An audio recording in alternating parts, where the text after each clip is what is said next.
There was a boy in a family I knew long ago who could not sit through a supper without knowing when something was wrong. The grown folks would be passing the bread and talking about the weather, smiling the way people smile over a table, and the boy would go quiet and put his fork down. He would look at his mother, and later, when the others had gone, he would tug her sleeve and say, "You and father are angry at each other, aren't you?" And his mother would tell him, "No, no, everything is fine, hush now." But it was not fine. There had been hard words that morning behind a closed door, and the boy had not heard a single one of them. He only felt it, the way you feel cold coming off a window in winter without touching the glass. His mother thought there was something the matter with him. She worried he was too soft, too nervous, that the world would go hard on a child who felt everything so keenly. And she was not wrong to worry, because the world can be hard on such a child. But there was an old woman in that family, a grandmother, and one evening she took the boy out to sit on the step with her. She watched him a while in the dark. Then she said, "You carry other people's weather inside you, don't you, child?" And the boy started to cry because nobody had ever said it plain like that before. He thought he was broken. The old woman told him he was not broken. She told him he was made a certain way, and that the way he was made had a purpose if he could learn to live inside it. So pull your chair close to the fire tonight, and let me tell you what the old ones watched for. Because in many nations, among many different peoples, the elders kept an eye on the children, not to praise them and not to set them above the others. That was never the point, and I want you to hear me say that clearly before I say anything else. This is not a story about being special. It is not about being better than the person next to you. The old ones would have had no patience for that kind of talk. What they watched for was something quieter. They watched for the child who seemed to carry something extra, some sensitivity, some open door in them where most people have a wall. And when they found such a child, they did not throw a feast. They leaned in close, and they began gently to teach. Because to them a gift like that was not a trophy you put on a shelf. It was a responsibility. It was work. It was something you were meant to carry carefully for the good of the people around you. Now the meanings of these things vary. They vary from nation to nation and from family to family, and I would never tell you there is one teaching that covers all of them, because there is not. Anyone who tells you they hold the one true meaning is selling you something. But across a great many of the old stories, told by a great many different fires, certain signs came up again and again. The elders noticed them. So let me walk you through 5 of them tonight, slow, the way they would have. The first sign is this. You felt other people's feelings as if they were your own. I already told you about the boy at the supper table, and maybe you knew before I finished that I was talking about a certain kind of person. Maybe I was talking about you. There are folks who walk into a room and know, before a single word is spoken, that something happened in that room a minute ago. The air feels wrong. They cannot tell you how they know. They just know. And there are folks who sit beside a friend who is smiling and saying everything is fine, and they feel the sadness underneath the smile so strongly that it becomes their own sadness, and they carry it home, and they cannot shake it for days. I knew a woman like this who worked for years tending sick people. She told me the hardest part was never the sickness. It was that she would come home in the evening carrying feelings that were not even hers. A grief from a room she had stood in. A fear from a face she had washed. She would sit down at her own table, in her own house, safe and sound, and feel like weeping, and not know why until she traced it back and remembered. Now, you can tell me that is only a tender heart. A lot of people would. But the old ones would ask you a fair question. They would ask, why is it that some people can walk through the whole world and feel almost nothing, and others feel everything, even the things that are hidden? They did not think that was an accident. They thought some people were simply born with the wall left out, born with a door where others have a wall, and that such a person was meant to notice what the walled off people could not. It is a heavy thing to carry. But it was never meant to be carried alone, and it was never meant to be wasted. The second sign the old ones watched for was this: you knew things before you were told. Not big things most of the time, not thunderclaps, just a quiet knowing that came from nowhere you could point to. You think of someone you have not thought of in years, and the telephone rings, and it is them. You get a feeling you should go see your mother today. No reason, just a feeling, and you go, and it turns out she needed you that very afternoon.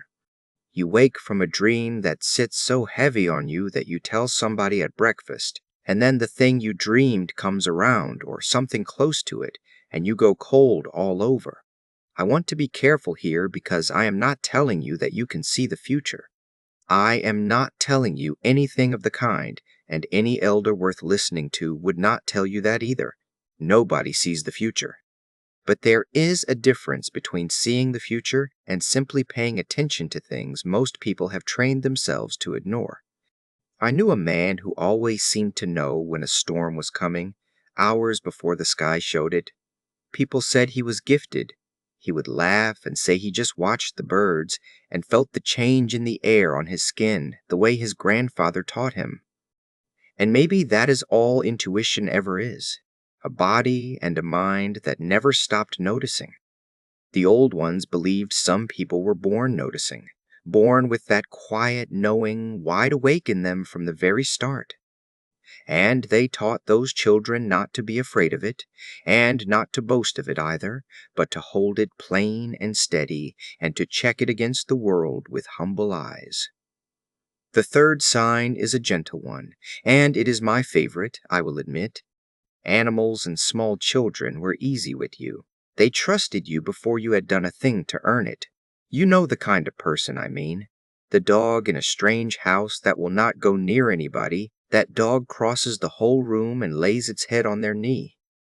The baby that has been crying all evening, passed from arm to arm, and the moment it comes to them, it goes quiet and looks up at their face and settles. Children who barely know how to talk will walk right up to certain grown folks and take their hand, and nobody can explain why that one and not another.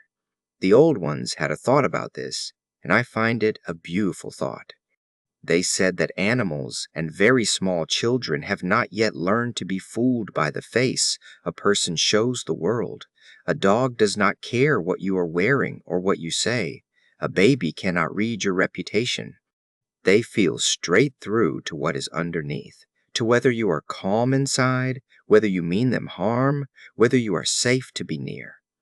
And when an animal or a little child chooses somebody again and again, the old ones took that as a sign that the person was carrying a real steadiness underneath, a genuine gentleness, the kind that cannot be faked because the creatures who cannot be fooled keep saying yes to it. I knew a woman like that. Every stray cat in 3 farms over knew her door. She used to say, half joking, that she never chose them, they chose her. The old ones would not have called that a joke. They would have called it a sign. The fourth sign is one that a lot of families misunderstand, and it can make a child feel there is something wrong with them. So I want to spend a moment on it. You needed to be alone to feel whole again. There was a girl I heard of who, at every gathering, every feast, every time the family came together and the house filled up with voices, would slip out after a while and go sit on a hill by herself. Her people fretted about it. They thought she did not like them. They thought she was proud or sad or that something had wounded her. But it was none of that. She loved them fine. It was only that all those people, all that noise and feeling, filled her right up to the top, and she had to go out under the open sky and let it drain back down to where she could stand it. Then she would come back in, and she was fine, better than fine, until she filled up again. Now some people are the other way, and there is nothing wrong with them either. Some people are poured full by a crowd. They walk out of a big gathering lit up like a lamp. But the old ones knew that others, and often the very ones who felt everything so deeply, could not refill that way. A crowd emptied them out. They refilled in the quiet. In the early morning, before anyone was up, out walking alone where the only sounds were the ones the land made. The elders did not push such children into the middle of everything and tell them to toughen up. They understood that the solitude was not the person turning away from the world. It was the person taking care of the very instrument they used to feel the world with. A sensitive thing has to be set down and rested, or it wears out. If you have always needed your quiet, and always felt a little guilty for needing it, I want you to hear an old voice tonight telling you there was never anything wrong with you. You were only tending to what you carry. And the fifth sign, the last one, is the deepest, and it ties all the others together. Grief and beauty both moved you more than they seem to move most people. There are people who can watch the whole sky turn to fire at the end of a day and feel a little pleasant something and go on inside for supper. And then there are people who stand at that same sky and feel their throat go tight, feel their eyes sting, feel something too big for the size of them, and could not tell you why a sunset should bring a grown person near to tears. It is the same with sorrow. There are people who hear of a stranger's hard luck and feel a passing sympathy, and there are people who feel it land in their own chest like it happened to their own kin. The old ones had a name for this, or something like a name, in many of the tellings. They spoke of thin places and thin people. A thin place is a spot where the distance between this world and whatever lies behind it grows narrow, where the veil is worn through, and you can feel more there than you can feel elsewhere. And a thin person, they said, is somebody who carries a bit of that thinness inside them all the time. The wall in them is worn through, so the beauty of the world pours in a little more freely, and the sorrow of the world pours in a little more freely, and both of them move that person deeply, because there is less between them and everything else. It is not weakness. I want to say that as plainly as I can. In the old understanding, it was closer to the opposite of weakness. It was a kind of nearness to the living heart of things that most people are walled off from, and the ache that comes with it is simply the cost of standing so close. Now maybe you have been sitting there by the fire counting. Maybe one of these signs was you, or two, or maybe you felt a small shock of being seen in nearly all five, and you have been wondering what it means. So let me tell you the part that matters most, the part the old ones would never leave out. Let me tell you what they said to do with a gift like this. The first thing they said was that it is not a trophy. I have said it once already tonight, and I will say it again at the end, because it is the thing people get wrong more than anything. Being made this way does not lift you above your neighbor. It does not make you chosen, or better, or wiser than the plain and sturdy folks who feel less. The old ones had no use for that kind of pride, and they watched carefully to make sure a sensitive child did not grow up thinking the gift made them royalty. If anything, they taught the opposite. They taught that the more you were given, the more was being asked of you, because a gift like this is a duty. That was the heart of it. If you can walk into a room and feel that someone is hurting behind their smile, then the old ones would tell you that you were given that feeling for a reason, and the reason is to turn to that person, to sit down beside them, to notice the ones nobody else notices, the quiet one at the edge of the gathering, the person everybody else walks past, and to offer them a word or just your company. That is the work. The gift is not for you. It was never only for you. It was given to you to spend on the people around you who cannot feel what you feel, and so cannot know when the person beside them is drowning. And they taught one more thing, and this is the thing I most want you to carry home from the fire tonight. They taught that a gift like this has to be protected, or it will hurt the one who holds it.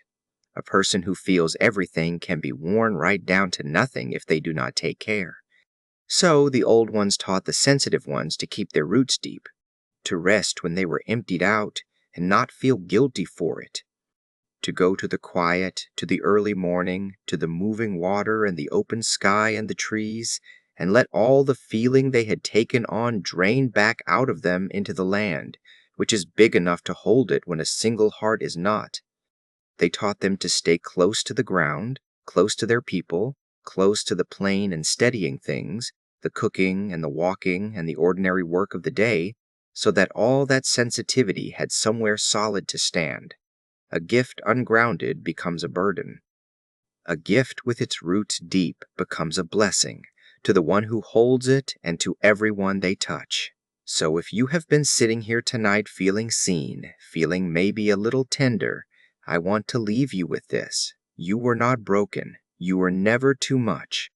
The very thing that made the world feel heavier for you than it seemed to feel for others, that same thing is what lets you comfort a grieving friend without a word, and know a child is frightened before the child can say so, and stand at the edge of a sunset and feel the whole ache and wonder of being alive. That is not a small thing to carry. Carry it gently. Rest it when it tires. Keep your roots deep and your feet on the ground, and spend it a little every day on the people who need someone to notice them. Now sit a while longer if you like. Let the fire burn down, and just sit with what you felt tonight, and let it be enough that, at least for this little while, you